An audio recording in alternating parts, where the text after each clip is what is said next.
আপনি জমজমের পানি খান মেধা বৃদ্ধির জন্য, আপনি জমজমের পানি খান রোগ বালাই কমে যাওয়ার জন্য, আপনি জমজমের পানি খান কিয়ামতের ময়দানে যাতে তৃষ্ণার্ত না হন ওই নিয়তে পানি পান করুন।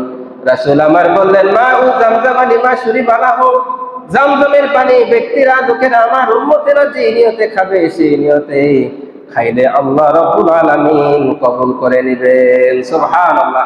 আপনি যেই নিয়তে খান জমজমের পানি, আপনি যেই নিয়তে খাবেন সেই নিয়ত কবুল করে নেবেন। সুবহানাল্লাহ। যেই নিয়তি হোক। ইমাম শাফিঈ রাহিমাহুল্লাহ, পৃথিবী বিখ্যাত ইমাম, চার মাযহাবের চার ইমাম, শাফিঈ মাযহাবে ইমাম শাফিঈ রাহিমাহুল্লাহ, তিনি বলেন আমি তিনটা নিয়তে জমজমের পানি পান করেছি। একটা নিয়ত হচ্ছে আমি পানি পান করেছি যাতে আমার তীর নিক্ষেপ লক্ষ্য কখনো ভ্রষ্ট না হয়। আমি যে নিক্ষেপ করব তীর যাতে ঠিক জায়গায় যায় বিধে, আমি সেই নিয়তে জমজমের পানি পান করতাম। আল্লাহ রাব্বুল আলামিন আমাকে এত বারাকা দিয়েছেন, আমি 10টা যদি তীর নিক্ষেপ করতাম 10টাই যায় লক্ষ্যে পৌঁছে যেত। সুবহানাল্লাহ।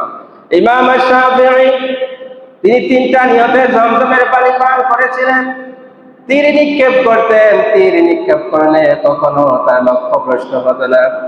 তিনি আরেকটা নিয়তে পানি পান করতেন যেন তার ইলমে নাফি অর্জন হয়, উপকারী জ্ঞান অর্জন হয়।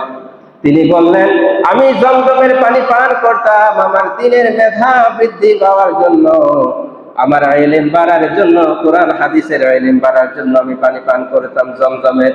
তোমরা তো দেখছোই আমি কেমন ইলম অর্জন করেছি এটা পানি পান করার কারণে।